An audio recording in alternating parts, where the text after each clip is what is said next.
दिल्ली में बीजेपी की राष्ट्रीय कार्यकारिणी की बैठक शुरू हो रही है और इससे पहले बस अब से कुछ ही देर बाद प्रधानमंत्री नरेंद्र मोदी दिल्ली में रोड शो करने वाले हैं। पीएम दिल्ली के पटेल चौक से एनडीएमसी कन्वेंशन सेंटर तक रोड शो करेंगे। इसे 2023 में 9 राज्यों के चुनाव, विधानसभा चुनाव, 2024 के लोकसभा चुनावों को लेकर शक्ति प्रदर्शन माना जा रहा है। प्रधानमंत्री नरेंद्र मोदी के रोड शो के साथ ही आज से दिल्ली में बीजेपी की राष्ट्रीय कार्यकारिणी की बैठक भी शुरू हो रही है।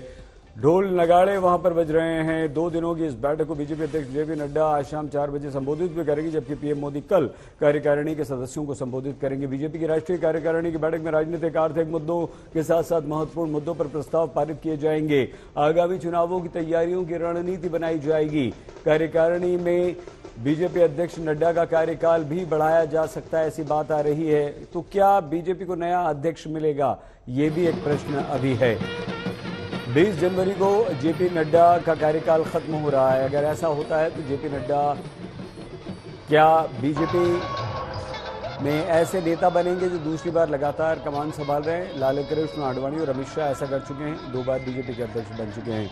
तो ये देखिए, रंग है, नाच है, गाना है, संस्कृति की झलक है। प्रधानमंत्री नरेंद्र मोदी के पोस्टर लिए लोग वहां पर इंतजार कर रहे हैं। मतलब ये हुआ कि जब प्रधानमंत्री नरेंद्र मोदी का ये रोड शो शुरू होगा कार्यकारिणी से पहले, तो इस कार्यकारिणी में क्या क्या होगा ये जानना भी जरूरी है। सबसे पहले तो नजर है 2019 यानी कि 19 राष्ट्रीय कार्यकारिणी की ये जो बैठक है और प्रधानमंत्री नरेंद्र मोदी का रोड शो। आज से दिल्ली में बीजेपी की राष्ट्रीय कार्यकारिणी की बैठक शुरू हो रही है। 2 दिन तक चलेगी बैठक, जिसमें इस साल 9 राज्यों में होने वाले विधानसभा चुनावों की रणनीति बनाई जाएगी।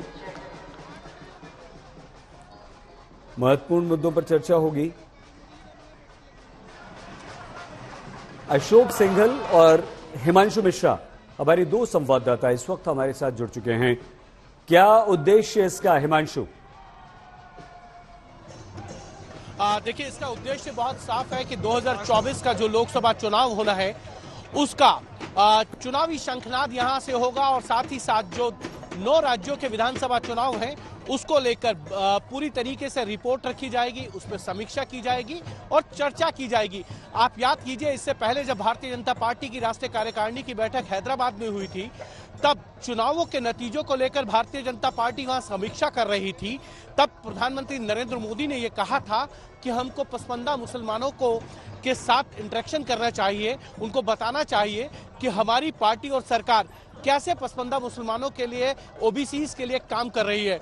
उसके बाद ये राष्ट्रीय कार्यकारिणी की बैठक दिल्ली में हो रही है, तो कहीं ना कहीं पसमानदा मुसलमानों को लेकर भारतीय जनता पार्टी कितनी आगे बढ़ी है, इसको लेकर भी जरूर चर्चा होगी। लेकिन इतना जरूर है कि 9 राज्यों के चुनावों के साथ साथ ये जो लोकसभा चुनाव है उस पर कैसे भारतीय जनता पार्टी का जो मिशन 400 पार का है उस पर कैसे जो है पहुंचा जाए, उसको लेकर पूरी स्ट्रेटेजी होगी। मैंने आपको पहले भी बताया था, सहित 161 सीटें जहां भारतीय जनता पार्टी दूसरे और तीसरे नंबर पर रही थी, उन सीटों में ज्यादा से ज्यादा सीटें जीती जाए और मिशन 400 का पार किया जाए, क्योंकि 2019 में भारतीय जनता पार्टी को 303 ही सीट मिली थी।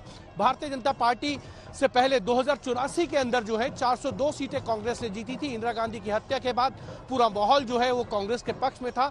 तब भारतीय जनता पार्टी को 2 सीटें मिली थी। 2 से 303 तक पहुंचाना ये एक बड़ी उपलब्धि थी और अब 400 पार का नारा ये बताता है कि भारतीय जनता पार्टी किस तरीके से पूरे समय और 7 दिन 24 घंटे चुनावी मिशन में रहती है, चुनावी रणनीति को लेकर आगे बढ़ती है। और यही कारण है कि जिन राज्यों में चुनाव है वहां नागालैंड में भारतीय जनता पार्टी गठबंधन की सरकार में है, त्रिपुरा में सरकार में है, मेघालय में गठबंधन की सरकार है, कर्नाटक में उनकी सरकार है, मध्य प्रदेश में उनकी सरकार है।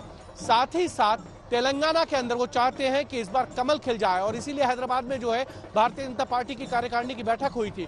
कर्नाटक में एक बार फिर से अपने वर्चस्व को चाहते हैं। राजस्थान में जो उन्होंने सरकार और छत्तीसगढ़ में जो 18 में खोई थी उसको एक बार फिर से पाना चाहते हैं और मध्य प्रदेश में अपनी सरकार को रिटेन करना चाहते हैं, जिससे कि 2024 की राह आसान हो जाए और भारतीय जनता पार्टी का मिशन 400 का पार का जो है वो पूरा रहे। इसके साथ साथ जेपी नड्डा के कंधों पर एक बार फिर से भारतीय जनता पार्टी जो है अध्यक्ष की दामोदार छोड़ सकती है, क्योंकि भारतीय जनता पार्टी को लगता है कि नए अगर कोई अध्यक्ष आएगा तो उनको पार्टी के संगठन को समझने में और चुनावी मूड में ज्यादा समय लगेगा। इसीलिए जेपी नड्डा को एक्सटेंशन देने की बात हो रही है। जेपी नड्डा को लगभग 1.5 साल का एक्सटेंशन मिल सकता है 2024 के लोकसभा चुनाव तक के लिए। और आज प्रधानमंत्री नरेंद्र मोदी का जो रोड शो है ना, वो इसलिए है कि गुजरात के अंदर भारतीय जनता पार्टी को जो जीत मिली है, वो जीत ऐसी प्रचंड जीत है जो भारतीय जनता पार्टी के कार्यकर्ताओं को लगता था कि ऐसी जीत मिलना गुजरात में ही संभव है, क्योंकि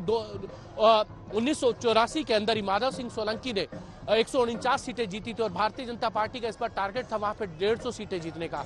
156 सीटें जीती हैं। उस प्रचंड जीत के लिए प्रधानमंत्री नरेंद्र मोदी को बधाई और अभिनंदन आज इस रोड शो के जरिए जो है वो दिल्ली के कार्यकर्ता देना चाहते हैं।